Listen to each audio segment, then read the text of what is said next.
Call to order a work session of Goodyear City Council, Monday, June 4th, 2007.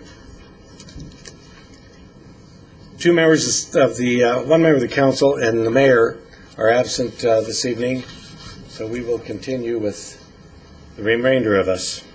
All items, we have a quorum, that doesn't matter, we're not voting, so. All items listed are for discussion only.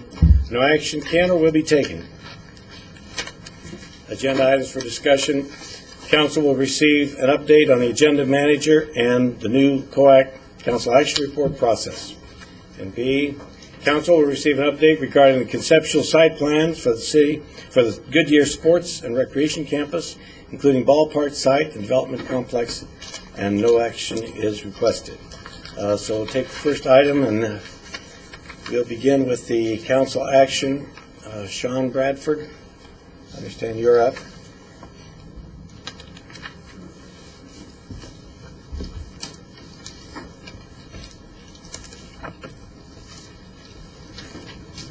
Good evening, Vice Mayor, members of the council.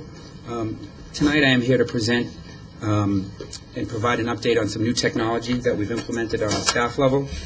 I also want to discuss some of the COAC or Council Action Process changes that we're implementing as a staff. We also have some recommendations on ways to streamline the process and how we interact with council, and then also solicit any feedback that you may have for us. Again, as we proceed, feel free to interrupt me, ask any questions at any point. And if you're uncomfortable with any of our recommendations, just let us know and we can adjust as necessary. The objectives, again, we need to provide council with relevant, concise, and timely information. We want to utilize technology wherever possible. We believe that efficient council communication is our top priority. And then we also want to start to build on some of the success of Granicus. We'll get into that in a minute with Agenda Manager. And then also try to maximize our efficiencies and cost-effective practices. At this point, I'm just going to hand it off very briefly to Susan Mosby. She's a consultant that we hired, and she can tell you a little bit about Agenda Manager, and then I'll pick it back up and go over the new COAC process and some of our recommendations.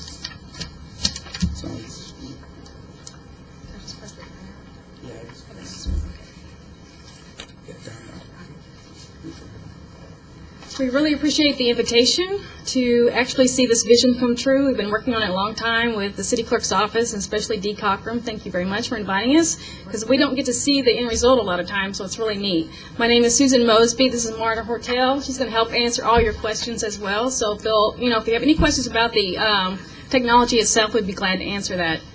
It is an enterprise solution, and you can route the agenda items with an email notification. So what happens is all web-based. They log in with username and password. They submit items that routes for approval, and everyone gets emails when it's something for them to approve.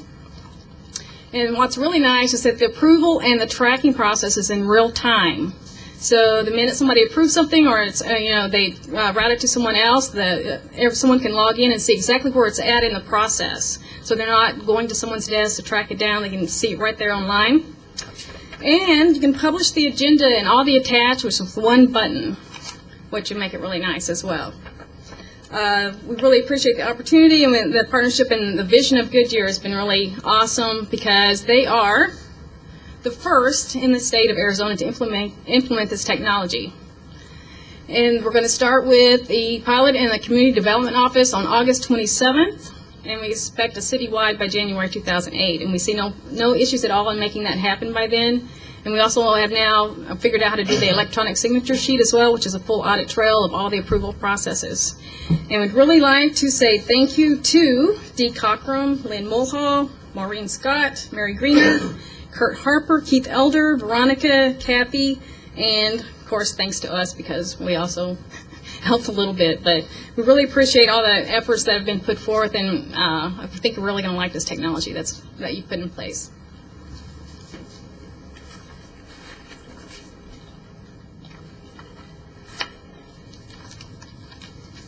So as I mentioned earlier, staff formed a COAC committee, and the purpose of the committee was to identify efficiencies in our process as a result of the automation that Agenda Manager can afford us.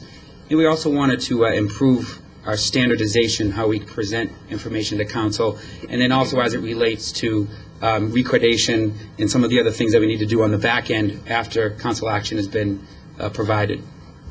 A committee was formed, myself, Dee and Lynn at the clerk's office, Kim Benden, Elizabeth Simpson, Bob Coons, Paulo Alardo, Heather over at Fire, Connie Stepnitz and Raul with engineering. It was kind of a cross-departmental team was put together. We wanted to look at ways that we could increase our efficiencies and integrate this new technology into our process. One of the things that we decided to do, and I believe a draft copy was provided to you, was prepare an official documentation handbook, which you should have. This document handbook was prepared by this team. It will be maintained by the city clerk's office, and it establishes standards as it relates to coax, but then also on standardized format, grammar, a lot of things as it relates to the formatting of documents. You have to have specific margins for recordation, microfilming, those type of things. And it also allows staff a template to follow, so that it's very easy for staff across the city to use this format, to use this standardized approach, so that we can bring back a consistent level and quality of a document to you as a council. And then also on the back end, as I mentioned, as it relates to doing all the things that Dee's office needs to do to make these things be complete. Yes, Councilmember. What is the function of the agenda manager? The agenda manager, we have the Granicus system in place today. And the agenda manager, what that allows us to do, as a staff now, we'll use water resources as an example. We create a COAC, with a council action document that you see that states the type of council action we wish you to take. Right now, that's just a simple Word document that routes manually. You print it out, and you manually route it for signatures. And that's one of the reasons why our current process is 26 days, to allow it to manually route through the different departments for peer review with the deputy city manager, finance, legal. What the agenda manager will allow us to do is we will create the same Word document. Again, if my department were to bring forward a council action to build a treatment plant, we would create that Word document that seeks that authorization from council, and then we upload that electronically into Agenda Manager. And now Agenda Manager will route this document electronically through the signatures, and in this case, the revised process will be the city manager, the finance director, and the city attorney for their review and approval. So it's a tool that allows us to be much more efficient. It keeps the document in real time. It allows for real-time review with a date stamp. So as an example, when the city manager reviews a document Friday at 4:13, he'll click his approval of that document, and then that's been stamped electronically, and we do not have to worry about routing those big, I don't know if you've seen those big black folders that make their way around the city, and when someone has it, it has to go back through the city clerk's office, so the city clerk could say that, okay, Sean has seen it, now it has to go to Jim for his approval, then it gets to Jim Nichols' office, the deputy city manager, then it has to go back to the city clerk, then it goes out to finance, and back to the city clerk. This electronic document eliminates all of that. This software eliminates all of that. Who will the agenda manager report to? The agenda manager is part of this. It's a software program. It's not a person, and it's controlled by the city clerk's office. Okay, fine. Good. And then what it'll allow us to do is once all of the departments are uploaded into this software program, we've all been trained, one click of a button and you can create your council agenda. Everything's been loaded electronically, and it takes a lot of the burden off the city clerk's office. Now you have an electronic living document that can then route for the various levels of approval. Okay. It's pretty neat technology. Sean, do you keep one copy of it all together, a hard copy like we had to do in the past with all the signatures on it, or can we just build it when we ask for? At the end of the routing process, there'll be a physical copy that I believe is recorded. That needs to be recorded, printed out, and then recorded. It will print it out and put with the COAC, and the agenda package will still be printed in hard form like it always has been. Yeah, you got to have a hard copy. So this document handbook is going to be a very useful tool for staff. The new COAC process, before I get into the new process, I did touch upon the old process. It was a 26-day process, and the big thing there was the internal routing of the COAC amongst the various departments and city manager, the city management office. And we also were able to, under this timeline, deliver council packets to you as a group on Thursday, before Monday council meeting. So at noon is what our target deadline was always been. What we've decided to do with the efficiencies that agenda manager will afford us, and then also some staff initiative, is reduce that process to 14 days. So we've taken a 26-day process and condensed it. We've almost cut it in half, which is in line with some of the other best practices in cities in the Valley.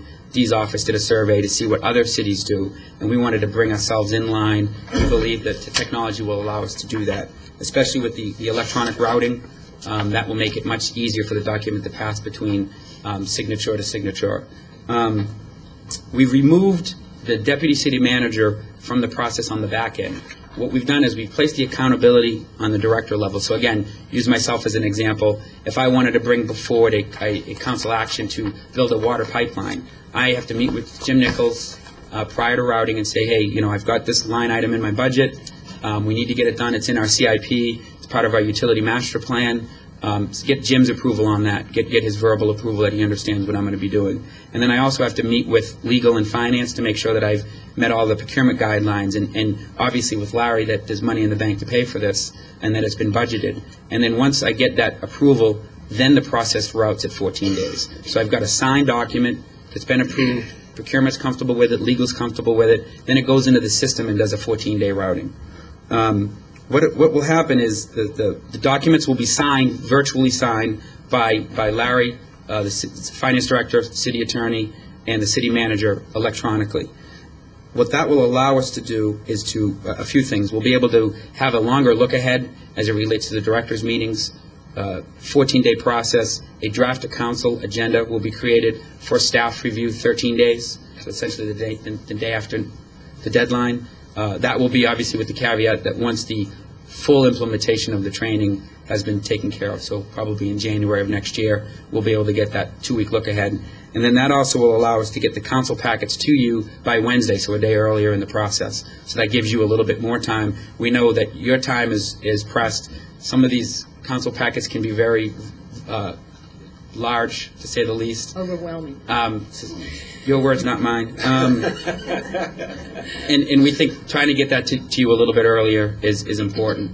Some of the other things that we've identified, and again, this ties back some of the items that Matrix identified on the staff levels, areas that they've recommended that we look at efficiencies and ways to streamline the process. A few of those we believe could help ease your burden as a council, and that would be to move some more things to the consent agenda. So we're going to run out a few of our proposed additions to you. 2 of them being minor development agreements, and then also preliminary subplats. Move those to the consent agenda. As it relates to preliminary subplats, you'll still get to look at those at the final plat level, so council will always have the ability to review and make comments if necessary. It just moves it more towards the back end of the process. Obviously, it's more of an art than a science. It's not going to be a hard and fast rule that this type of agreement goes on consent versus business. Outstanding issues or opposition would obviously be moved proactively to the business agenda if we knew there was an issue, or if there was concerns at council, we would move that to the business item. So to save you the burden of saying, well, let's move it, let's put it in its right place and get staff prepared to talk about it.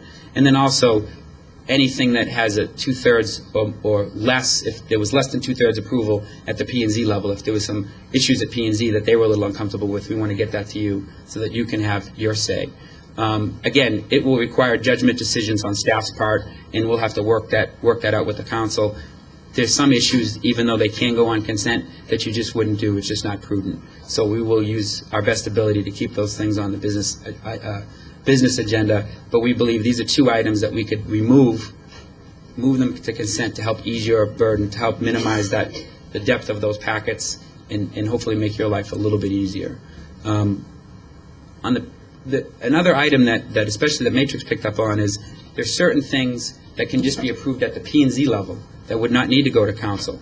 A few of those things could be special use permits or use permits. Another thing that staff believes could stay at the P&Z level would be comprehensive sign packages.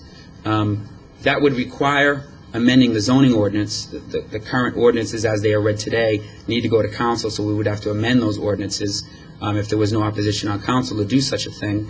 And then again, if an item that was approved at a P&Z level was appealed, a special use permit or a liquor license or whatever it was, and there was an issue with that, it would go to council, and you as a council would have the final say. You would be the body that it would be appealed to. So again, special use permits, those are two things that Matrix identified that staff agrees with, and then we've kind of taken it one step further, and we feel that we could also do comprehensive sign packages on that level. But that I'm sorry. that specifically would come back to us in separate. And you'd have to be coming to us with amendments to the zoning ordinance. And Correct. just a thought as you're talking about that. Oftentimes, when we talk about appeals, we think of appeals from the applicant in the sense that P&Z has denied their application and they appeal to council. I would, as you're thinking about that process, just the opposite of that. If P&Z has approved a special use permit and a neighbor maybe appeals it, what thresholds does that take? Does it take one neighbor to, and that's a much longer discussion, but don't just think about the applicant appeal versus the residential, And actually, or the person that's the neighbor or anything else in terms of that appeal. Councilmember Antoniak, that's a great point. I actually forgot to mention that if staff had an issue, if P&Z approved it and staff had a concern for a reason such as that or another reason, that we would bring it to council, even though the zoning ordinance, or the revised zoning ordinance would allow us to keep it at a P&Z level. Staff would be proactive and then take that to you for your review and approval. So again, it would be, I guess, what you would say, a two-way street. Or three-way when you look at it, is if you wanted to add the public as a third body in that, we would agree with that completely. Oops. So just, I wanted to keep this very brief and then open it up for any questions. So just a summary of some of the recommended changes. We will be as a staff implementing an electronic routing and approval process. That's through the Agenda Manager software. We're going to be providing the directors and executive management with that 2-week look ahead, that 13-day look ahead now. And we're actually going to incorporate a much more detailed COAC review at the director level as part of the directors meeting. We meet once a week, and we're going to make that kind of a standing on the back end of a directors meeting where we can bring up cross-departmental issues. I may be bringing forward a pipeline project, and I'm not coordinating with engineering, and engineering's planning on paving that road the next year. So we want to make sure that we avoid those type of situations where I've just gone in and dug up a road that was just paved or needed to dig up a road that was paved. A perfect example of coordination on our part was MC 85 in Litchfield. We want to get that intersection done, but engineering worked with us and allowed us to go in and get our water line done, get out of the way. Now we can pave it. So we want to make sure that we have that level of coordination with other agreements outside of the utilities, obviously Harvey's group with legal or finance with another department. So we need to have that dialogue. Another thing that is added to the COAC is an executive summary. We've added a section. It'll be right below the recommendation line, and the executive summary will provide the reader, yourselves or staff, a very high-level review of what that COAC is. So if you have a very large 13-page COAC from Water Resources, and you just want to know kind of the summation of that, cliff notes, I hate to use that word, but kind of a summation, a very high-level review of that, that's what the executive summary will allow us to do. So hopefully it will streamline your review process. You can review the executive summary, and then if there's an issue or you have a question, you can dig into the materials and a much more detailed look and get a specific answer or of course, ask staff. But we wanted to add that in there as a tool to help everyone, staff included, reviewing these COACs. Materials will be distributed to you by noon on Wednesday, so we've moved that up a date. We're going to propose bringing back to you, unless we hear differently tonight, some items that can go consistently on the consent agenda, not necessarily every single time, but put it on consent as the rule of thumb, and then move it as situations dictate. And then also, we believe that it's important that we could also lighten your workload by removing some items completely and keeping them at the P&Z level, and letting P&Z make the final say on those things. Again, that would require a zoning change, an ordinance change, a rewrite, which we could bring to you in better detail and talk about specifics at that point. Before I end, there was another question that staff had, and we wanted to know, is there any interest on the council level to instruct staff to look at ways that we can further lighten your workload, your council packets? There are other efficiencies we could look at to help minimize the amount of materials you get on a weekly basis, if there was interest at your level. We didn't want to bring forward a whole list of things that we would recommend without kind of bouncing that off you on the front side. So if you want us to look at that, we could come back with some recommendations. If you're uncomfortable with those, we wouldn't implement them. But that's some additional work that we could do either with this committee or form a new committee of some staff members that we could look at ways of lightening your workload. making it easier. I don't want to say lightening, but essentially making it easier, improving your efficiencies, giving you precise and consistent and concise information to make your decision. Yeah, well, we want that anyway. Well, you get that, and I think perhaps there's materials that could be put at the city clerk's office as an example, and unless there was a concern, we don't need to distribute 7 or 8 copies of a technical memorandum. It's on file. All the materials would be on file at the city clerk's office as an example, so that the materials that you take home on a weekly basis would be a lot less. Or horrendous maps that you just don't have No. time to go into 10 different. Agenda manager should help formatting those maps. If there's a map that's attached to the COAC, it will actually resize that COAC to fit at 8.5 by 11. Now, if the map is 3 feet by 4 feet, it's going to be shrunk down, so it may be difficult to read. But a map is another example that we could have those maps, which we always do anyways, on file at the city clerk's office, and remove those from the packets. And if there's a specific question, you could go in or ask it of staff, and we could get you that answer. But with that, I'm complete. And oops, I should push the button I wasn't supposed to. So I'll turn it over to any questions. Yeah. Let me paint a picture and see if I'm understanding you correctly. If you initiate the COAC process and you enter everything into the computer, maps are in the computer, water lines are in the computer, whatever, you sign off on that, and it goes to your director or to the next person that has to sign off on that. Are they electronically pulling up that document, able to see all those maps, able to see everything? Yes. That's correct. You're still able to. Your voice has changed, Sean. Could you come up and speak to the microphone? That was amazing. You sound really great, Sean. Pull a rabbit out of a hat there. That you absolutely have the vision. Okay. When you submit the COAC, you can add all of your attachments at that time, whether it's a PowerPoint, a map, some plan, whatever it might be. You can attach that, and when it goes through the process, you'll see those attachments, and you can drill down to them and actually view them or look at them at that time. Okay, so I'm going to take this a step further. You want to lighten my load? Yes. This is exactly what I want you to do. I don't know how we get there. I don't know what we do. Some of us may like this. Some of us may not. Personally, I don't come into City Hall but twice a week, 3 times a week, and I'm typically once a week when y'all are there. I'm there at dark. I would much rather plug my computer in at home, download my packet, and be done with it. Not show up, not carry 7, 8, 10, 20, 30 pounds around with me. I'd rather just carry a 5-pound laptop with me. By the time you get done printing the paper, the costs of, every single week, everything, me clicking a button and sitting here following you as you're going through your presentations and everything, I'm golden.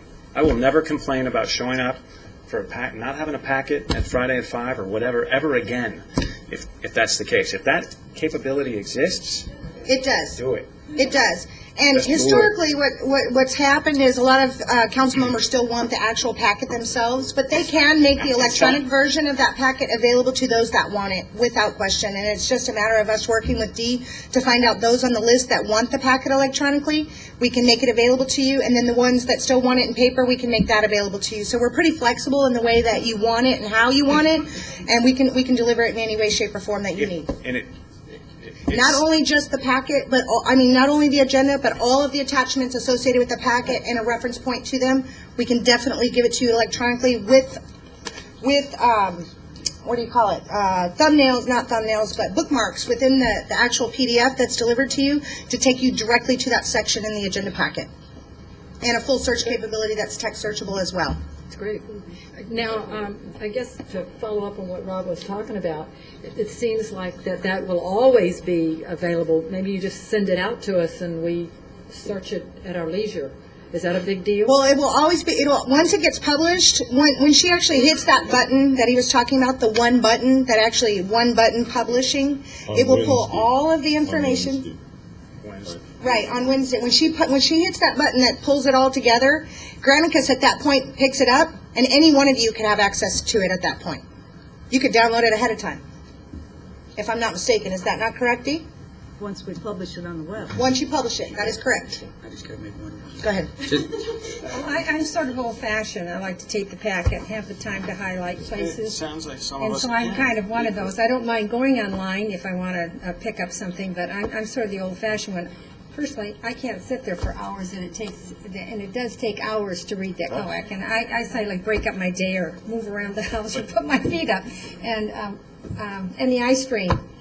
sitting and reading. Well, as I understand it, it'd be our choice. Yeah. Right, the Absolutely. converse of that is if I have a computer that I'm able to do this, and I have a full version of Adobe Acrobat, I can go through and type my notes, just like you highlight.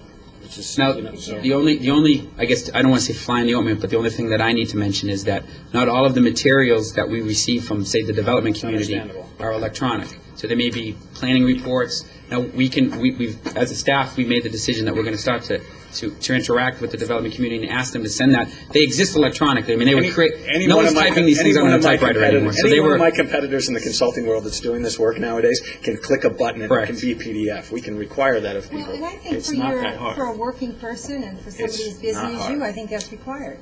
we agree. We've started that dialogue internal where we will require and we will request that hard copies. You know, if we know that there's 5 of the 7 wanted hard copies, we'll want 6 hard copies have a backup, and then send us an electronic file, and we can distribute the electronic file to all of you, kind of en masse, and then you can choose to use it or not. And then it's just delete the email. That's an easy thing to do. And then the ones that want it in hard copy can continue to receive it. But there may be a transitional period where we work with the development community. Not everyone will have these documents electronically readily available to staff. So that's going to take a bit of a process to work with them and get them adjusted to the new way. Because we've always said, I think it's 13, or 12. We want 12 or 13 of these, to give you 13 sets of this preliminary plat. Now we need to kind of retrain them and say, give us 13 and the file. So it'll just take a little bit of work, but we can get there. Make it 12, and I won't take Fair another enough. paper copy. Fair enough. That's a good Any other? point. I'd just like to make, I think it's great that we're finally having high tech coming to Goodyear, and I appreciate the city clerk's office and all your committee putting this together. And I think it's what we've all been asking for, even though I'm a bit old-fashioned about wanting to have it printed out for me. So I do appreciate all the staff's work and consultants' work coming together in this. Thank you. Excellent, thank you.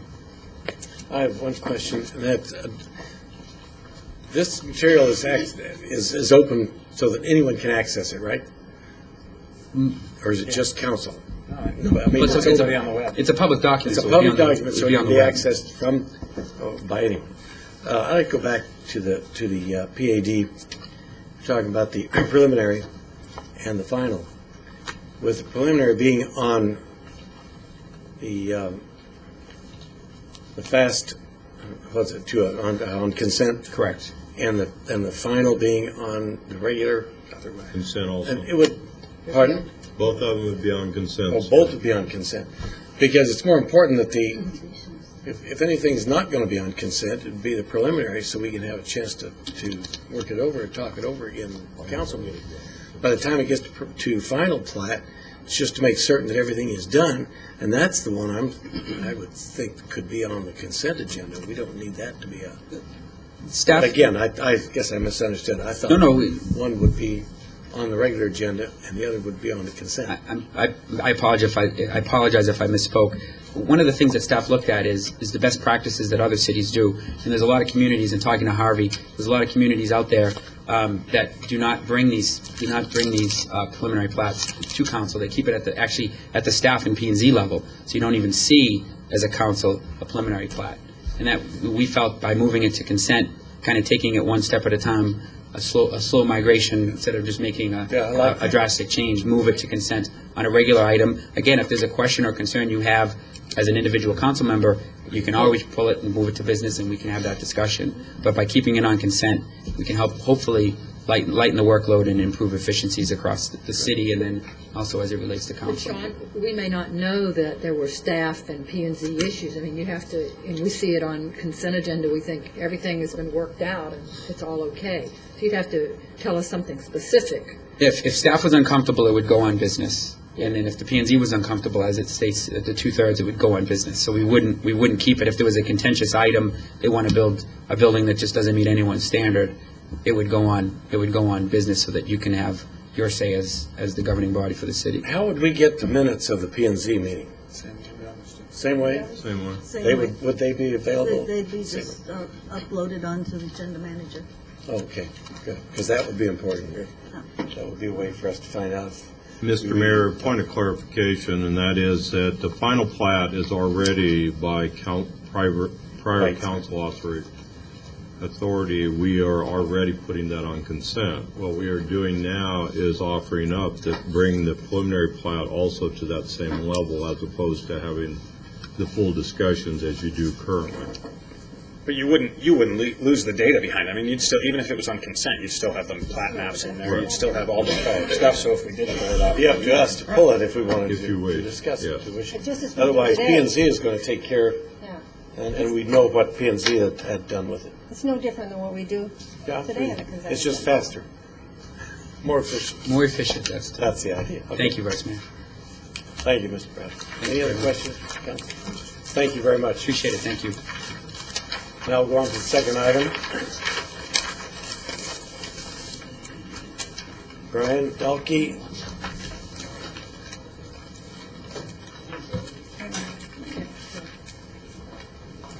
No, I'm not Brian Dalkey. You don't remember Brian Dalkey? Good evening, Vice Mayor, members of the council. We are very excited to be on the agenda this evening to bring you a project update on the Goodyear Sports and Recreation Campus, and also walk you through some conceptual site plans of both the development complex, which are frequently referred to as the practice fields, and of the ballpark buildings themselves. This work session this evening is part of our overall strategy on the project to make sure that we are meeting Council's desire to be in the loop regarding project status, keeping consistent communication. So we envision frequent work sessions on the update of the project as it progresses. In addition, you have been receiving over the past couple months some written project updates that are bulleting out activities that have taken place over the previous month, key milestones, and key decisions that have been made. One of the other things that the project team is implementing is a project board that's similar to some of the key projects that you have right now, the boards that sit outside the council offices at City Hall. We will have a board similar to that that'll be dedicated specifically to spring training, so you'll be able to see those project updates and updated renderings as you come through, as well as write any questions or comments that you have to staff or things that you'd like to see. In addition, obviously staff is always available to answer your questions and are open to your suggestions if you feel that the strategy for keeping you updated on project status needs any tweaking. We're certainly receptive to any of your ideas, so we welcome that.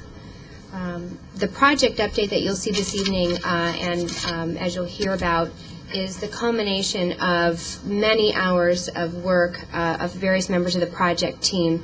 And we're very excited to have members from HOK here this evening, David Bauer and Stephen Boyd, that will cover the conceptual site plans. Also Casey Rank from Goodyear Baseball and JMI Sports, that'll give you an update on the turf. And Eric Judson, who will be speaking in just a moment to kind of give you the overview of the project update. So thank you again for the opportunity this evening, and look forward to bringing this forward on a regular basis. Thank you, Casey. Good evening, Vice Mayor, members of the council. No offense to Brian Dalkey, but that was terrific, wasn't it?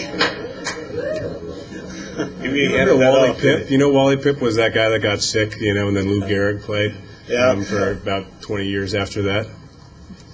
Don't get sick again, Brian, I'll tell you. Again, my name's Eric Judson. I'm the principal with JMI Sports, who has been before you many times, and I'm representing Goodyear Baseball, LLC, a proud member of Goodyear Baseball, LLC, who's managing the project on behalf of the city. I'm going to introduce a couple other members of the team here momentarily, but I think real importantly, when you look at the project team, it does start with the city. And Brian Dalkey, who might never speak up here again, is leading that team and doing a terrific job of that. And there are a number of members of the team here tonight as well. So the city, this is your ballpark. We are representing you as Goodyear Baseball LLC. We have a growing team. We have Casey Rank here tonight. She's going to speak to the schedule, give you an update on the milestone schedule, and also talk about turf. She's our project executive here, but our team is growing.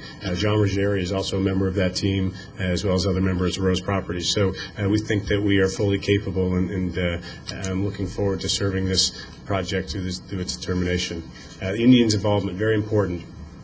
They are our tenant. They are an important partner in this project. They've been before. Paul Dolan was here last week, and what a terrific partner they are to have. We have members of their team. You've heard from Neil Huntington. You've heard from Jim Folk, who's their Vice President of Operations, who have been through many of these projects before. They are intimately involved every step of the way. In fact, Casey and I were just looking at a 4-page email sent from them moments ago outlining some of the things that they would like to see in the clubhouse. So they are sitting with us at the table, and they're important partners because this is their home.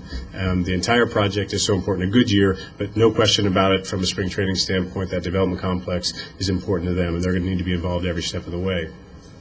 We have HOK Sport. We're going to hear from David Bauer momentarily and Steve Boyd. I've said it before, I'll say it again, the best sports architectural firm in the world. And they've designed every one of the sports, or the most recent sports facilities here in spring training, the Cactus League, and we are getting the best of their thinking, what they've done before, and thankfully, they're taking the approaches, how do we do it better? So you're going to hear from them today, and I'm proud to have them as a part of the team.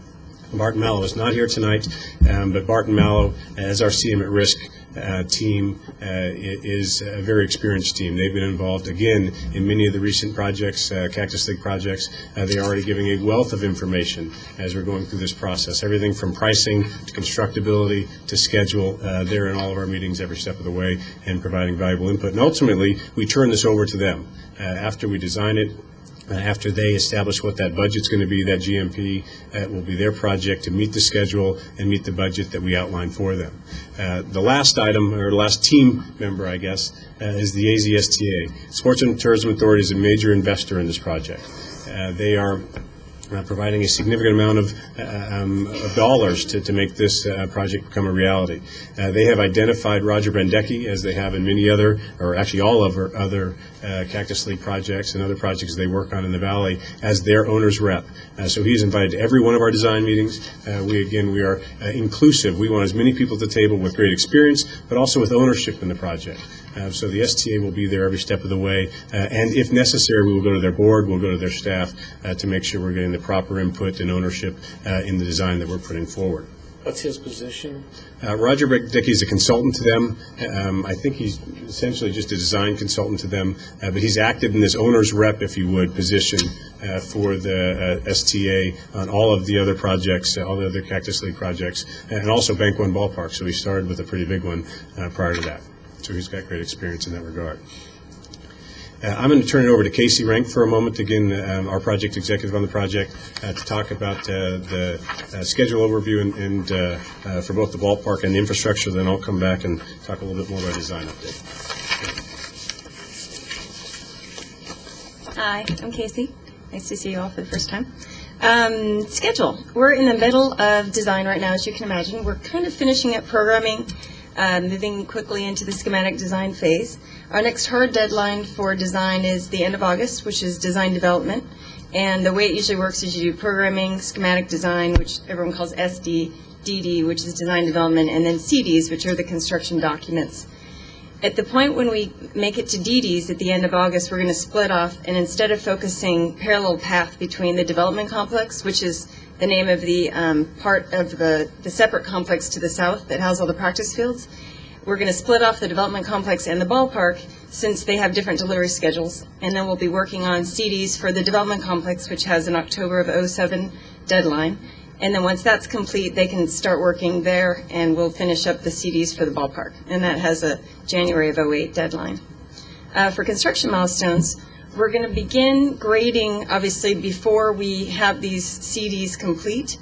So grading for us, it'll be a two-step process, and the next slide will help explain that a little bit better. But as you can understand, Rose Properties is in charge of the overall mass grading of Ballpark Village, which is the area to the north. And then once they do the overall grading, we'll then take the mass grading of the ballpark and the development complex. And originally we were going to just do the development complex to begin with, since that's on a faster timeline. However, we need dirt for the development complex to raise it up higher because of the Bullard wash elevation currently. And we need to get rid of dirt in the bowl for the ballpark, so we're going to go down around 17 feet, which Steve will talk about later, for the bowl of the ballpark. So it's perfect. We take dirt out of the bowl and we move it over to the development complex, and we get up above the wash, and we're good. So mass grading for us will take place in September, and again, that's after Rose finishes their mass grading of the ballpark development site. And then we're going to begin foundation work in October. Again, that's because we can get an earlier structural permit. So in order to begin foundation work and then roll into structural work, we can take care of all that before the final CDs are complete. So that just helps us with our schedule. sod, which I'll be talking about at the end, just as a milestone. We'll begin putting sod down earlier than the June '08 date, but sod will be, all of the sod for the development complex will be down by June of '08. And it's easy math. You need 2 months of it being in place before they want you to play on it. And the Indians are anticipating for the development complex around August 15th to be the first date that they want to use those fields. So June of '08, we'll have the sod completed for the development complex. And then again, our milestone dates for the use agreement, August of '08 to hand over the development complex. And then we have the February '09 for the ballpark itself to the Indians. So that kind of speaks to our part of the world. And then we wanted to also talk about the schedule for the infrastructure, just to give you an idea of what's going on around us that needs to be in place, of course, in order to ensure that we can complete on time. So, Casey, yeah. who is going to coordinate the functions between Rose Properties and Goodyear Baseball? Well, So there's no hitches, you know, you're moving ground. And Sure. somewhere along the line, you know, there might be something that's going to hold up the movement of the ground for some reason or other. Who's going to oversee that? On behalf of the city, to make sure that the ballpark and the development complex is completed on time, Goodyear Baseball will work with Rose to make sure that they get the infrastructure in place and the roads around the complex in place so that we don't have anything preventing our construction deliveries and trucks and et cetera, so that our development can continue on per the schedule that we agreed to with the Indians. So Goodyear Baseball LLC will be overseeing Rose's infrastructure schedule just for the value to the city, to make sure that they're not behind, so that we have all the infrastructure in place that we need for our construction. Now, overseeing Goodyear Baseball LLC, of course, is the Is city. Eric and you the baseball? Yes, sorry. Eric and I are Goodyear Baseball LLC, and our team will have a construction manager and another project manager that will be part of our team once we're underway with construction. Because we all realize what a time frame we have here in developing the ballpark. And if there's any hit somewhere, it might interfere with, our deadline of September 09. Correct. Or spring ball night. Yep. So we're working very closely with HOK and with Barton Mallow. As you know, they both have done a lot of these complexes in the area. And so we're working very closely with them to make sure that the schedule that Goodyear Baseball LLC originally laid out for the team can be met. They're doing a great job, and we talk about schedule all the time to make sure that we can hit these deadlines. And then for the schedule that we can't immediately control, of course, that's the infrastructure. And we have weekly meetings with Rose. In fact, we just had one at 3 o'clock today to make sure that the infrastructure isn't going to be a hang-up for us. Thank you. Appreciate it.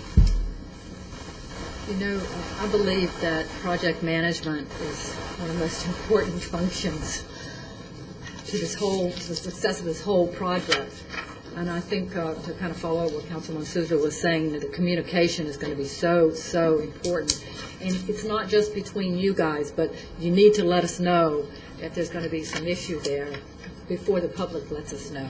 Oh, absolutely. So it would, we'd like to be included in that communication if it's going to be something that will slip a date or cause the city to have some issues. I really appreciate it. And you guys will know it first. Yeah, we will. And actually, it was Scott Ruby took care of you, and it's very specifically written in our agreement with the city that, that Brian Dahlke gets a phone call immediately, and there isn't any wait time for us to figure out what it's immediate communication. Okay. Yeah. Thank you. So, full disclosure.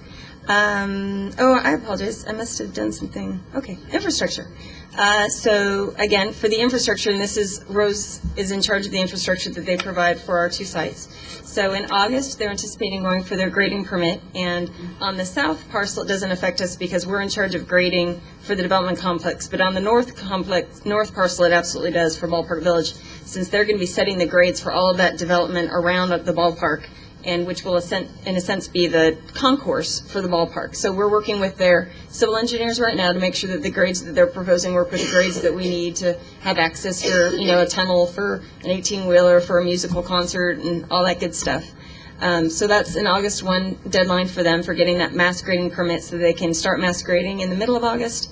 And then by September 11th, which just happened to be the date on the calendar, they would then have the mass grading for the ballpark up on the north parcel, which would then allow us to take that 17 feet of dirt out, move it down to the development complex.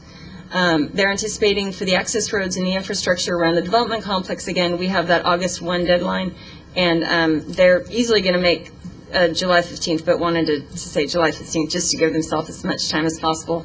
For the ballpark on the northern parcel, they're anticipating a January deadline, whereas, of course, we have until February. So that's the infrastructure schedule. I'm going to turn it back over to. Thank you, Casey, very much. We're going to have time at the end as well to answer any questions, but we appreciate you raising them during our presentation as well. And I think the one with respect to project management is a very important one. And I've stood before you many times and talked about how important it is to us.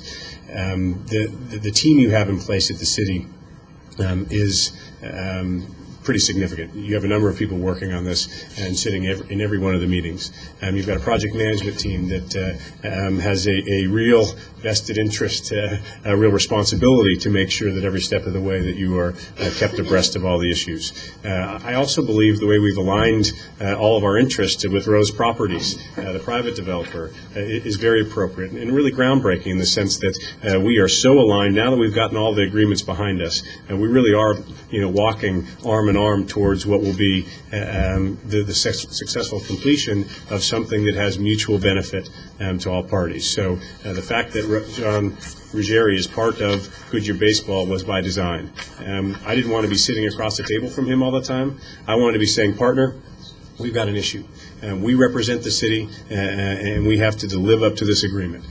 So that was clearly our intent, to make sure that both the public and private enterprises here, interests, were always mutually aligned. And it's not going to be without hiccups by any means, but I think you've got the right team in place with the city and the private side to make sure that it goes very well for you. So we appreciate those questions. Real quickly, some of the design update components, and again, I'm going to turn it over to our friends at HOK momentarily. But the next step really for us starts tomorrow. We're having architectural tours, and I want to just frame that for you briefly.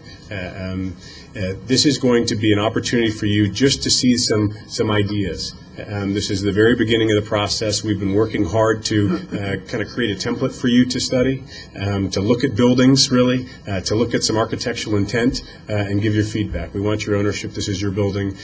We think that some of our concepts are very worthwhile. We think that they're, quite frankly, terrific. They're going to be a great vision for Goodyear in the decades to come. But we want to make sure that you have an opportunity at the very early stages to weigh in on that. So tomorrow, we're taking a handful of the team down to just look at other buildings in Phoenix. We think that there's great architectural content here. We think that there are great architects in the Valley that we can learn from. Some newer buildings, some older buildings. And we want you guys to then weigh in on that then only from there will we take the next step in designing conceptually both the development complex, the training facility for the Indians, and ultimately the ballpark. So that will start tomorrow, and then we'll, of course, be giving you opportunities along the way to see how that's evolving. So that starts tomorrow, and it'll evolve over time. The next two components, though, are further along, and that really reflects our progress, our terrific progress on the development complex, site plan that David Bauer will talk about, and then the ballpark plan that Steve Boyd will talk about. So let me turn it over to David first, and then we'll let Steve talk about the ballpark.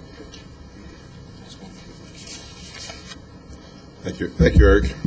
Mayor, council members, I'm David Bauer with HOK Sport. I think I've been on this project longer, well, maybe not as long as Stephen's been your city manager.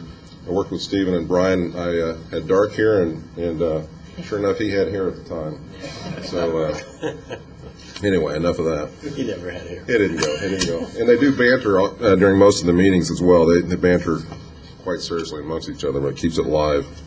HOK set out on this project to do something very different. We've been involved and had a lot of pleasure working with a lot of other facilities and other teams in the Valley This one we wanted to do something very different with. We see this as the next generation ballpark and training facility, and we're very proud to be a part of this. And most of those, the new generation will come into play with the ballpark, and I'll ask Steve to address that a little bit further. But really, it comes into an integration of a mixed-use development with a ballpark. The ballpark almost disappears, if you will, during non-spring training events. It becomes just a civic center, a civic gathering place, is what we're really shooting for. So that's the design we want to carry forth. As far as the training facility, let's see if I can pull this up here. Okay, hopefully you can see that. And then we got a pointer somewhere on here. No? Yeah.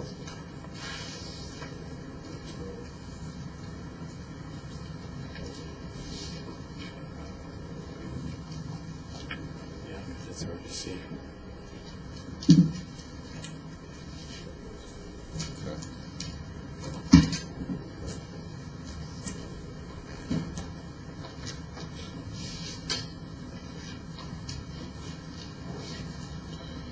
Seems kind of funny that Kim gets all the recognition when things are going well, but Brian's the one that gets the call when things go bad, apparently. So, what we really have here on this facility, again, is a fairly standard spring training facility from the development standpoint. And what the Indians are all about is essentially player development.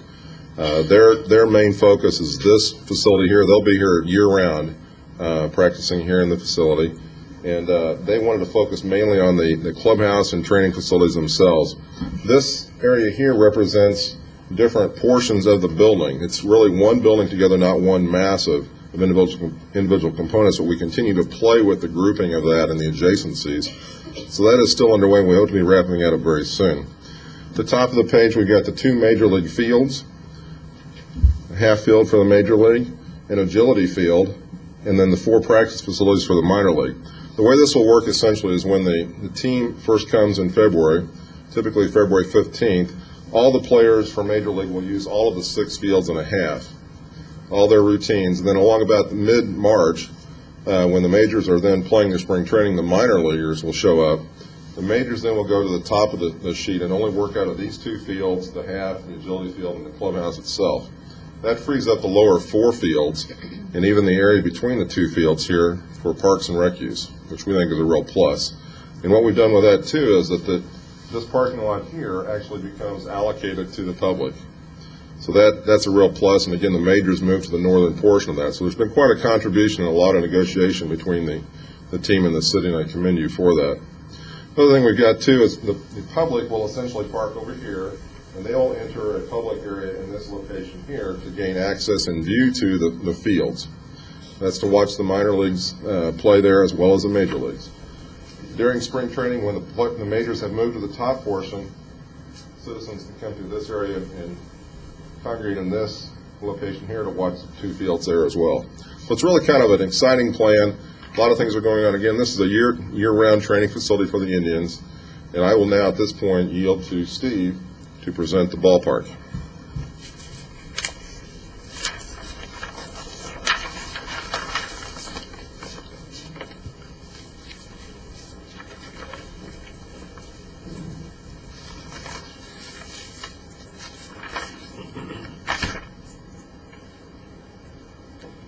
Thank you very much, Dave. I'd just like to say it's my pleasure to speak before you today, and I share in the excitement of the project. I've been with HOK Sport for 14 years as a ballpark designer, and this project is very exciting to me just in terms of doing something very different for the city of Goodyear and for the Indians as well.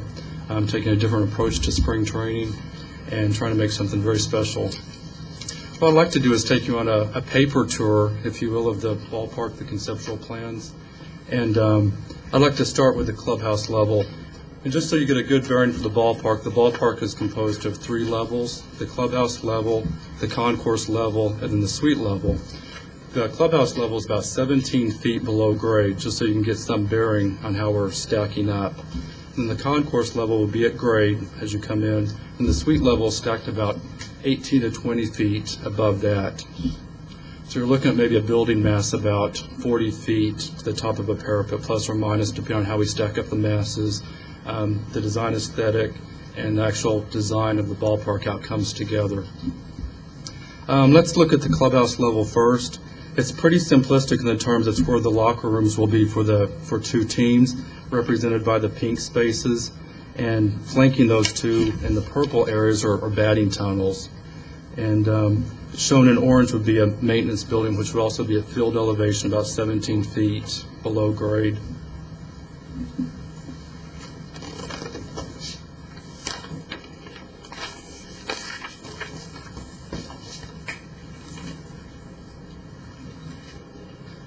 Jumping up to the concourse level, and this is where most of the excitement takes place. This is where most of the spectator amenities are located.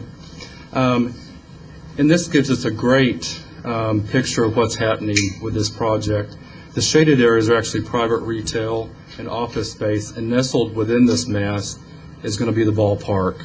And this is one of the things that excites me the most about combining these two things into a spring training facility, because typically the ballpark is pretty much alone, and so this gives us a chance to develop the retail, the office space, and also the ballpark, and creating a very unique master plan and development. Looking at the home plate component, we have a home plate plaza, which is very gracious and provides a nice entry into the ballpark. Coming into the entry, you see the blue mass, which would be a retail space with team merchandise, that type of thing. To the south of that, represented by the teal green color, would be ticketing. And on either side of this would be the toilet spaces, represented by brown, and then the orange spaces would be concession spaces. Now, one approach that we'd like to share with you too is the approach to the whole idea of the concessions and what concessions are, how they're used, how they function. The trend for baseball these days is to actually utilize portables in terms of portable stands where you get your cotton candy, your hot dogs, that type of thing, versus fixed stands. And we'd like to be on the cutting edge in terms of how you arrange the ballpark, and so our approach is going to be to actually use about 30% fixed stands and 70% portables. And that gives you so much flexibility with the design of the ballpark, how it functions, how people use it, and actually it's just a wonderful approach to concessions. As we go through this home plate mass, you'll see an entry point right there. And as you progress through it, if you can just envision, once you proceed through this portal, if you will, in the gates, you'll get a wide, expansive view of the seating bowl. Now, the seating bowl, just to talk briefly about it, to give you some idea about it, it's about 25 rows. Between the foul ball poles, we're anticipating seating about 8,000 patrons, with lots of different seating sizes, lots of different seating mixes, and also being very appropriate in the disabled, in the different seating sections as well. Just talking about the concourse a little bit. The concourse, which is the distance between the seating bowl, the back edge of the seating bowl, and the ballpark buildings, is about 30 feet. And that allows for great queuing spaces and circulation, and so it's a very gracious concourse. Moving on north, past the home plate ballpark mass, you'll see a void space, or an open air space, which we envision as a group area where you can have kiosks, seating areas, congregating areas, and concession courtyards, food courtyards, that type of thing. One thing about the spring training experience is it's about people spaces, how people use the spaces, how they use the ballpark, and we think that's very important for this project as well. Proceeding northward on the concourse and past the left field foul ball pole, we come to the berm area, and that berm piece right there will seat about 1,200 people. Just north of that will be the potential for a group area, and coming down in the outfield area will be behind the batter's eye will be an area for concessions and toilets, as well as a plaza space, and berm seating will also be to the south of that as well. And so you can get a good feel for how it's going to be mixed up with lots of different seating areas, and which is very popular these days, to have as many different seating types, options. And also one thing I'd like to point out too is the whole idea of the 360, being able to walk around the facility. So if you like to get up, if you're restless, if you'd like to take your kids on a walk around the ballpark, get up, stroll around between endings. Continuing on down, we find the bullpens and a potential party group area in that zone. And if we complete our 360 around the ballpark and we come back down to the bottom of the page, you'll see an area in purple. And what we'd like to do in this area is actually engage the public and actually open up the street to expand the concourse out and actually make that part of the ballpark experience if possible. And the options for this are pretty much endless, what we can do with that. We're still in the design phase of that, determining what that is, how it works, and really trying to step outside the box in terms of design.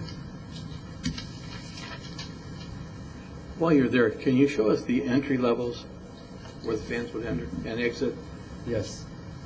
Dave, you want to point those out for the one at home plate? The one at home plate would be an entry point. We call this a traditional home plate entrance here. Right. First base side, third base side. And the white lines represent aisles to the various. Yes, those would be the aisles to the seating bowl where you can go down and access your seat. You'd have entrances out in left field, right field, and in between. We're still working on the design of those and where they occur and how many are in the outfield, but we'll at least have one location in the outfield for an entry-exit, if possible.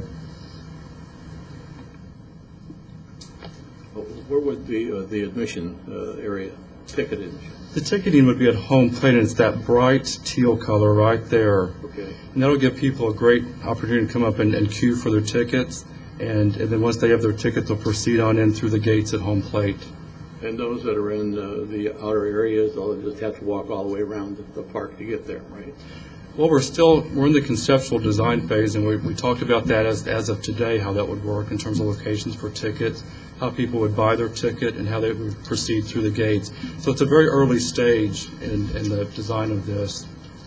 Okay. Thank you.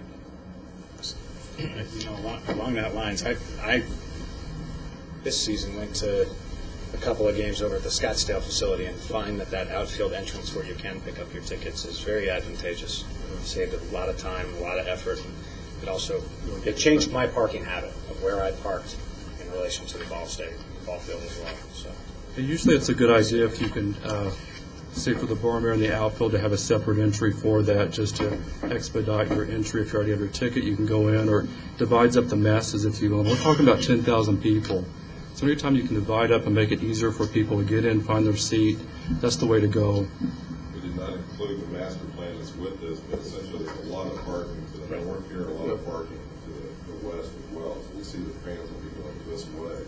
And I think over time, people will start to see that you can perhaps include this as your outfield ticket station. Over time, we want people to be a part of the entire baseball village experience in the streets there as well. Before you take this down, can you answer the question of the shape of the bowl? Is it large enough to host other sporting events such as soccer, et cetera? I understand that, is it surprise you actually made it so that you can move the outfield walls to accommodate soccer on the outfield? This field is actually a little larger than the field in Surprise, so it could accommodate soccer as well. We see a lot of, we saw some state and high school football games here as well, so soccer and football could be played here as well. Thank you.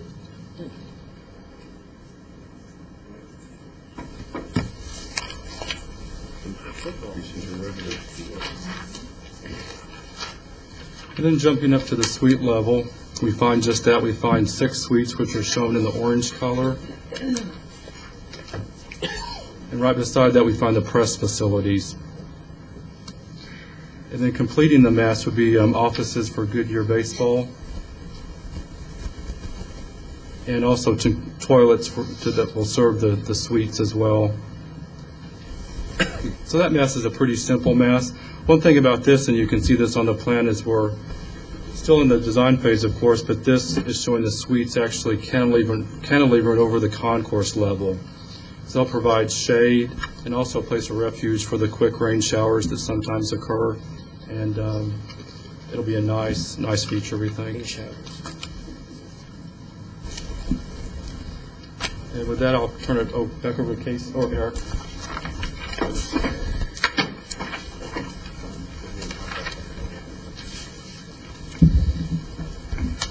Steve, very much. I'm going to turn over to Casey in just a moment for a couple bullet points on turf, and then we'll answer any other questions. But I couldn't pass up the opportunity to briefly talk about, again, some of the big ideas that HOK has done a good job in integrating into the design.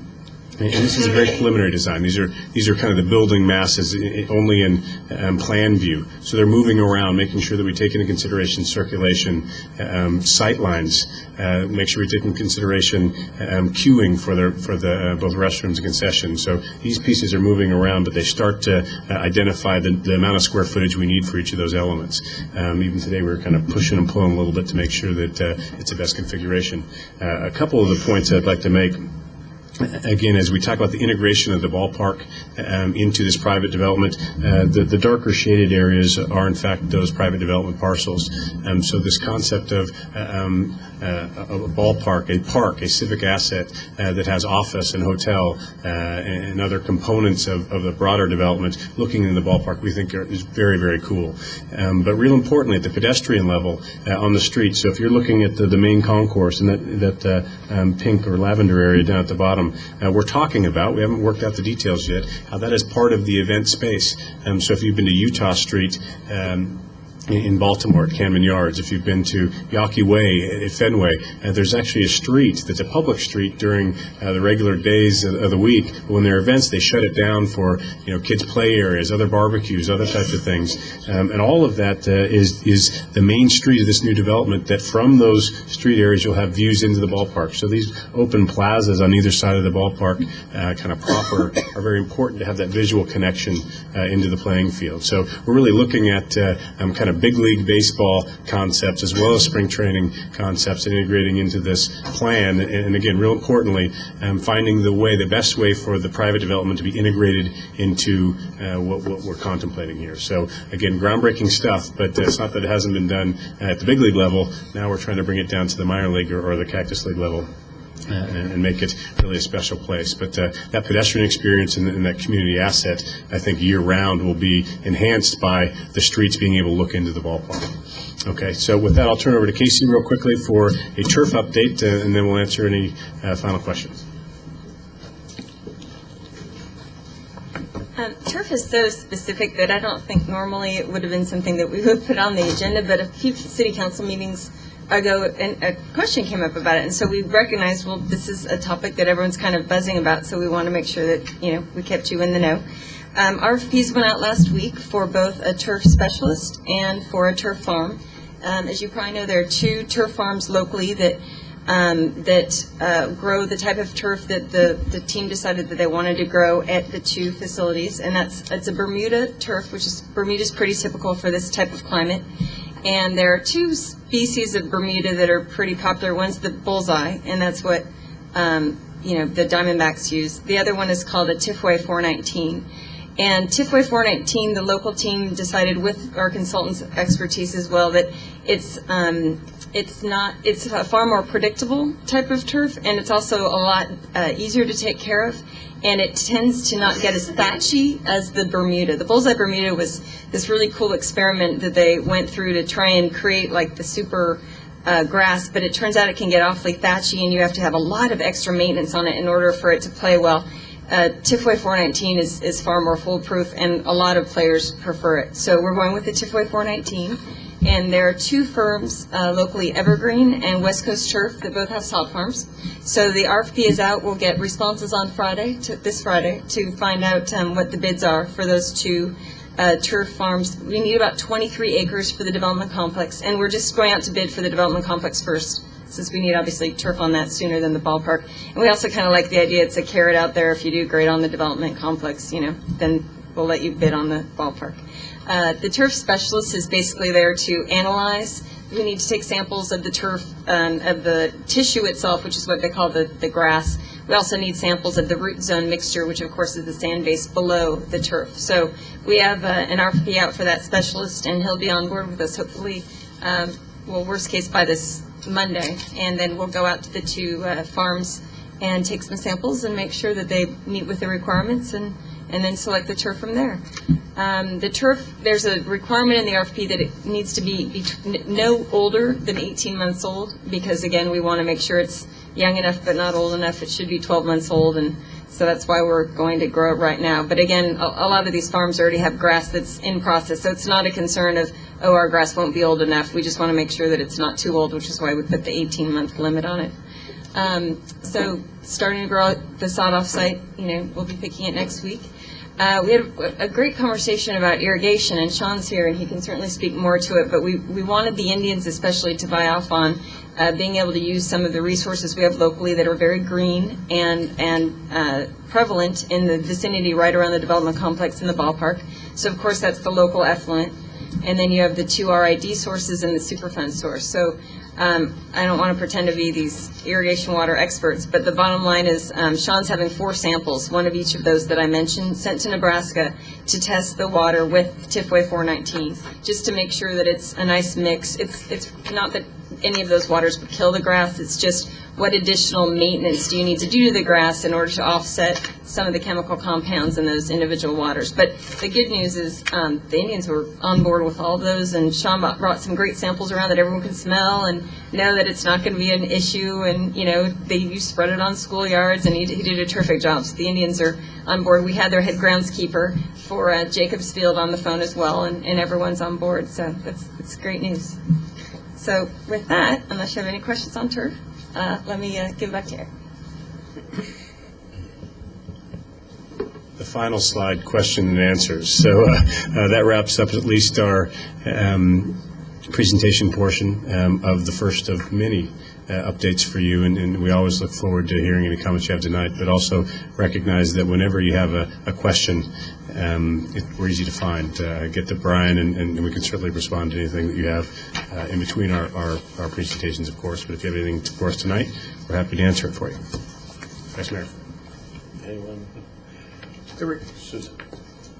Earlier, there was a statement made that the Cleveland Indians, with the minor league team, are really going to be utilizing this facility year-round. Mm-hmm.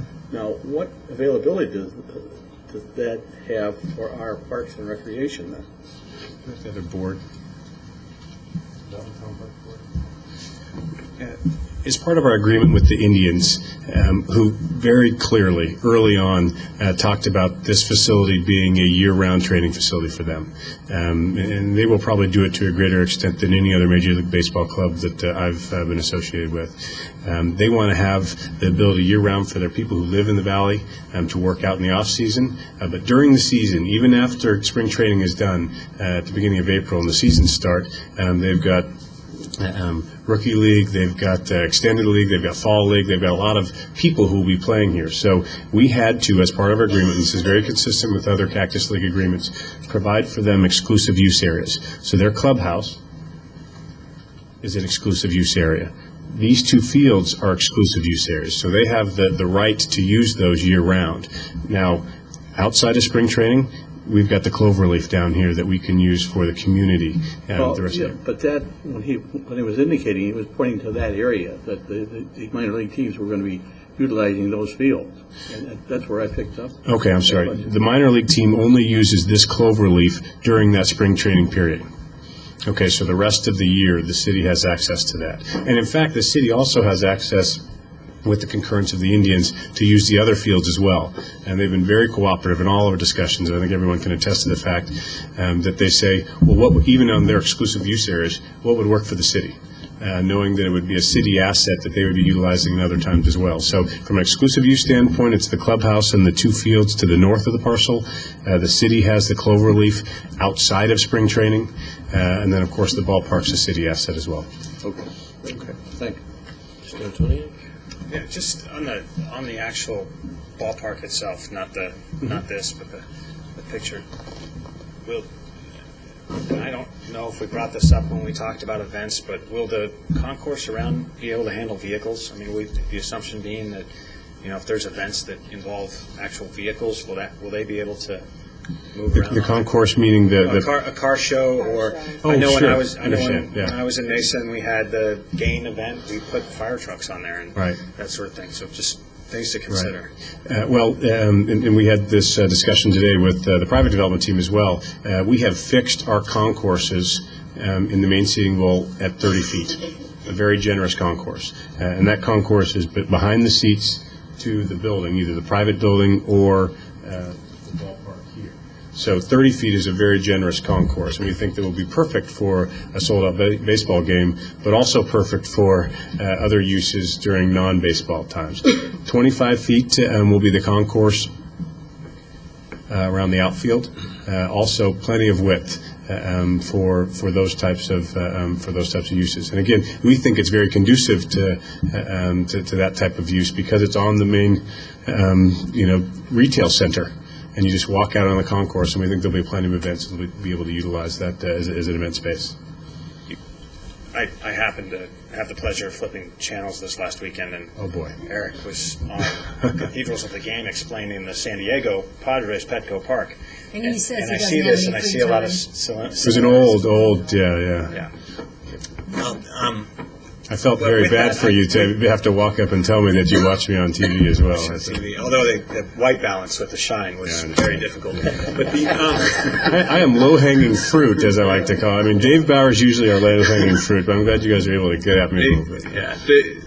As I look at this, I see some of the similarities that you brought into the Petco Park in the sense that you've got the buildings real up close. Do you anticipate that some of these buildings, folks will do what they did in the outfields of Petco Park and what we see in some other urban areas? And if so, do we need to be thinking about that in our design standards for buildings around this? Well, do we need to be thinking about it? Absolutely. Do we hope that they're doing it? I think absolutely. That provides an energy, and candidly, more of an urban energy, rather than just a passive field. When you have buildings, and they might only be 3, 4, 5 stories tall, but in Petco Park, we put bleachers on the rooftop of an old historic building for that specific reason. We want people sitting up there watching the game. There's no better place, I don't think, in America to go enjoy a game than Wrigley Field. And that's an urban pedestrian environment around it with buildings that have views into the ballpark. And I would say Wrigley Field, the scale of Wrigley Field is something we're really looking at more from the standpoint of this facility. But I think that people on the rooftops is great.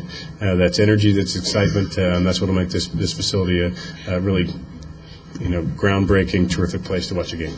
Cool. Has the city spoken to you about the the addition of lights on those other fields?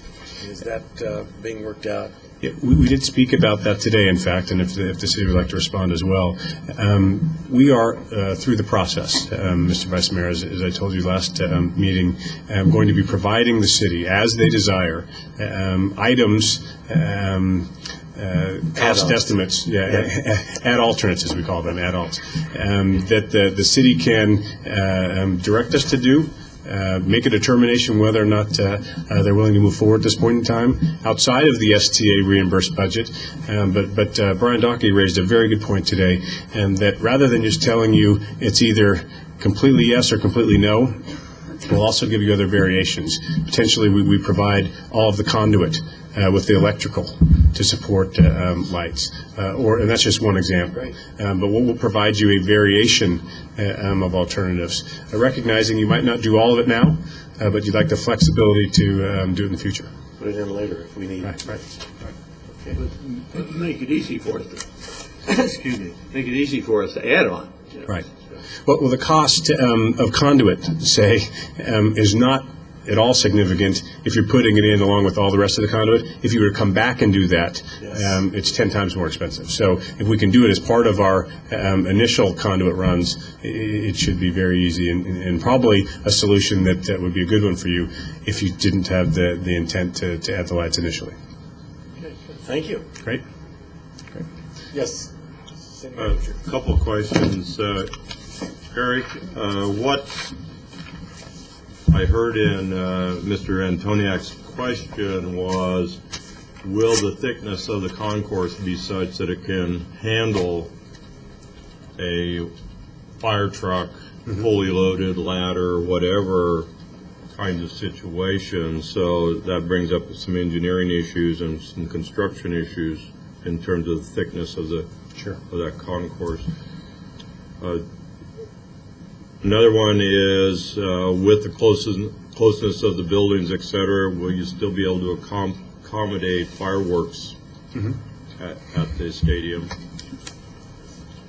And as it relates to the boulder, you're taking out 17 feet of earth. Probably after you get down about 2 feet, all the remainder of that is caliche, clays, et cetera, et cetera. Are you going to separate the materials so that the topsoil is actually separately piled and then becomes the topsoil, the top surface of the ball fields in the practice area?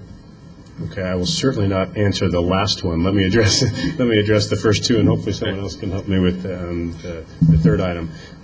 You bring up a very good point, and I can't answer for you definitively what our engineering will be of the concourse for a fully loaded fire truck. I was talking more about the ability for events, but we will get you that answer as to what that load would be. But certainly cars, I mean, we're going to have vehicles on that quite a bit, quite frankly, just to operate the facility. So we will get you an answer with respect to a fully loaded fire truck. And I'm not saying increase the cost of the facility in order Understand. to get the fire truck. And candidly, it's at grade. I mean, I could probably tell you with pretty good certainty that it'll be fine because it's going to be at already compacted grade. We're not going to be building something over anything below it. So we'd make sure it was cost effective.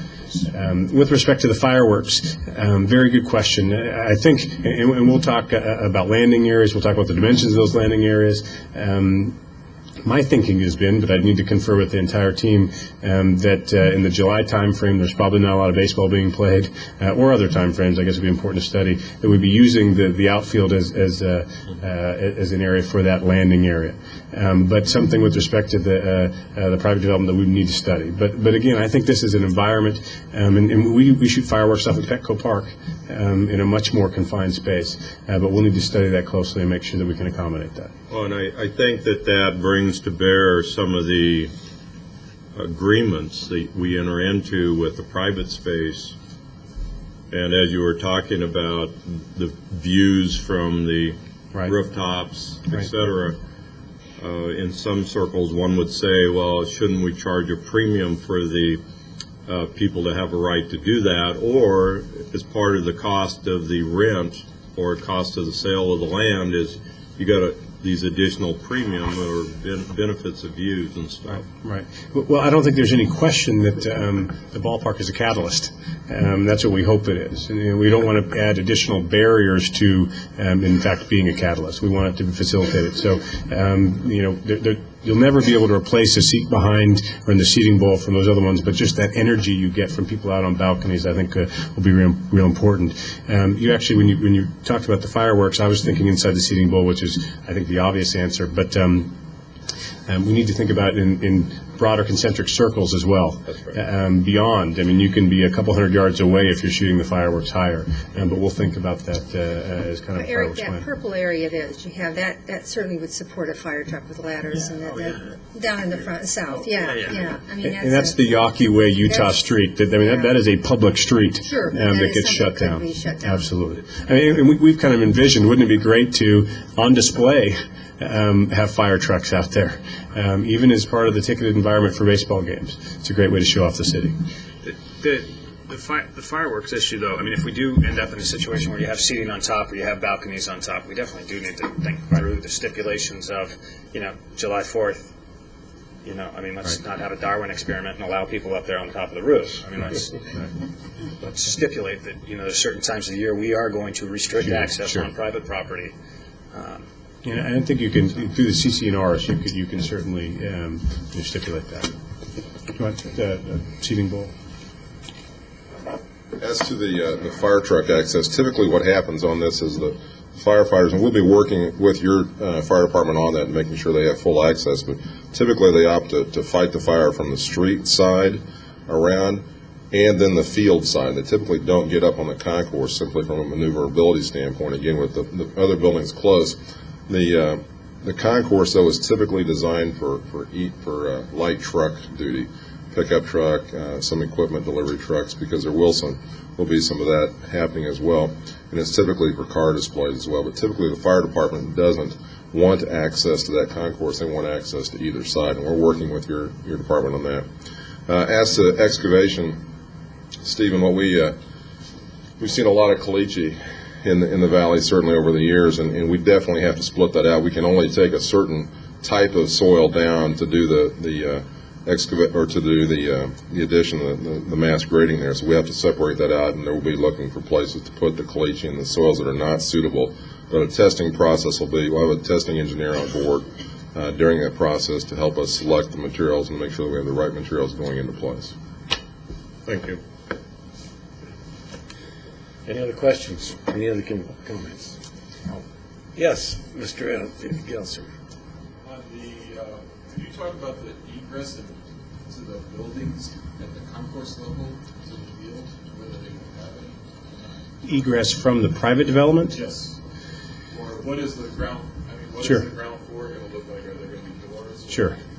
The best answer is that we don't know yet. But we've had a lot of discussions about restaurants, what would be there, making sure that there's a ticketed area, that you provide that security line. Okay, and there are a number of examples, and there's no tried and true way to do this, where there's a restaurant adjacent to a ballpark where you have to have a ticket to even be in that restaurant. Sometimes you have to have a ticket midway through the restaurant. Sometimes you have to, if you're walking through the restaurant, have a ticket to go onto the concourse. But it's real important that there's a security line and there is divisibility between the ticketed area and non-ticketed area. But candidly, we hope that there are restaurants there. We hope that there's a lot of activity and that enhances the environment on the concourse, not just for the 15 days. More importantly, for the rest of the year. So we have people walking on the concourse and enjoying the space during non-baseball games. But the line of security will be very important. Anything else? Okay. Great. Thank you very much. Thank you, Eric. Thank you very much. Great. Thanks. Mr. Mayor, before you adjourn the meeting, there are a couple of things informationally staff would like to share. In addition to maybe there's some comments from council, we can wait our turn. On this topic? No. In general? Okay, well, that's coming up. First, is any council members' reports? Yes. I have a quick follow-up question on the first item that we had on the agenda tonight, if that's okay, real quick. Go ahead. I would make the suggestion that if we do move towards an electronic state, or if there is that desire or that ability to do that, and it's cost-effective, that also gets pushed down to P&Z as well. That on the agenda manager, if you're managing these processes through the same mechanisms, that if what's capable here at council is capable at P&Z, that gets pushed downward to that commission as well. I think it would be. Yeah, I can't say that. We'll look at that. Right. Just a suggestion out of it. It was a fleeting thought as we closed up the discussion on that. Thank you, ma'am. Okay. Anything else? Okay. Any other in the reports from council? Well, we did the pancake breakfast down in the new annexed area, and the firemen did a bang-up job. I looked back there, and there must have been 6 firemen making pancakes, or at least giving encouragement to make pancakes. So it was, like how many firemen does it take to, we really ribbed them, but they were very good-natured about it. And I guess we had probably, what do you think, Rob, maybe 50 people? 50 people. I don't know, maybe 25 of those were residents down there at any given time. So between staff, there might have been 40, 50 people between staff, council, and it was good. It was a nice turnout, and it was nice.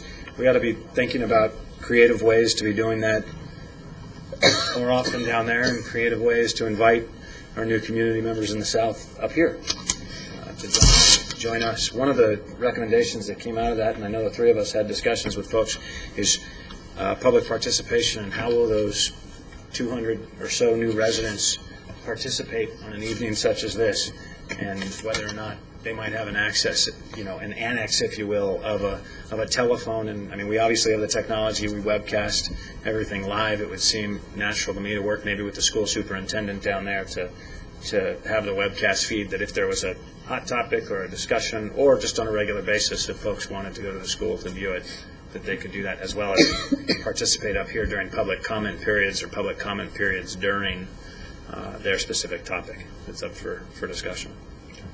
Yeah, I'm sorry. They even asked if there was a possibility that we could have a council meeting down there. To make sure they're included.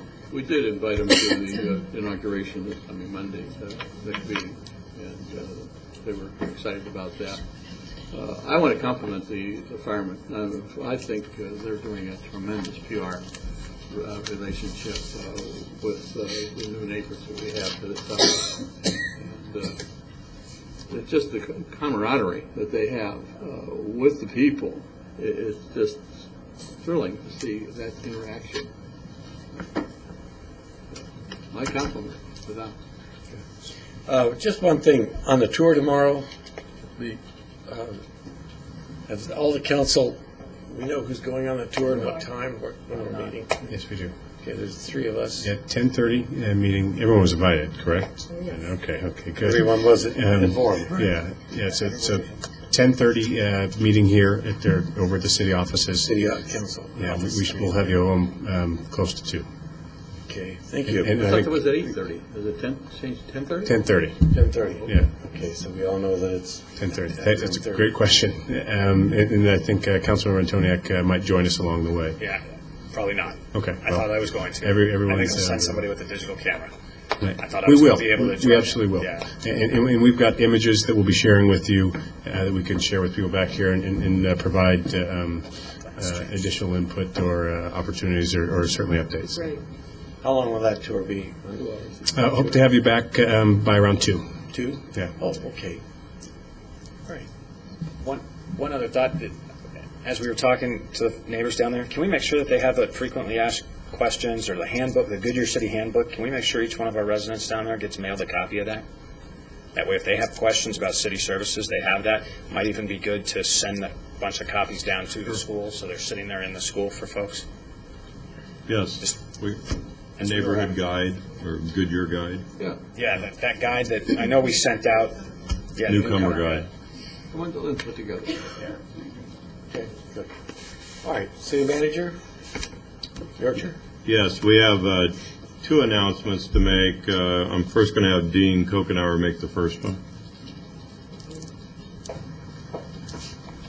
Thank you, Mr. Vice Mayor, distinguished council members.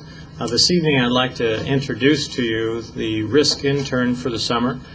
Kevin Vihar is here from Brigham Young University outside of Provo, Utah, and he is studying human resources and city management. And with that, I'd like to introduce Kevin Vihar.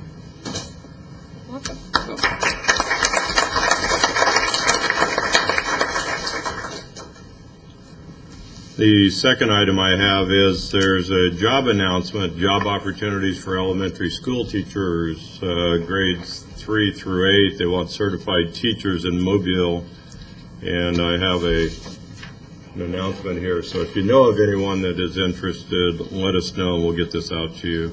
And we'll see what we can do in terms of broadcasting this in a fashion that the attorney is happy with. And we've Stephen, when we've passed it on to the newspapers too, to make sure that we're getting as much coverage Right. for them. I think right now they have 3 teachers. Oh, my. You're right. Starting salary is $36,000. For a teacher, that's not bad. It's a regular starting pay. It's just normal starting pay. For there. For state. No. Any other staff comments? No. That's all. That's all? Okay, with that, we'll adjourn the meeting. Thank you.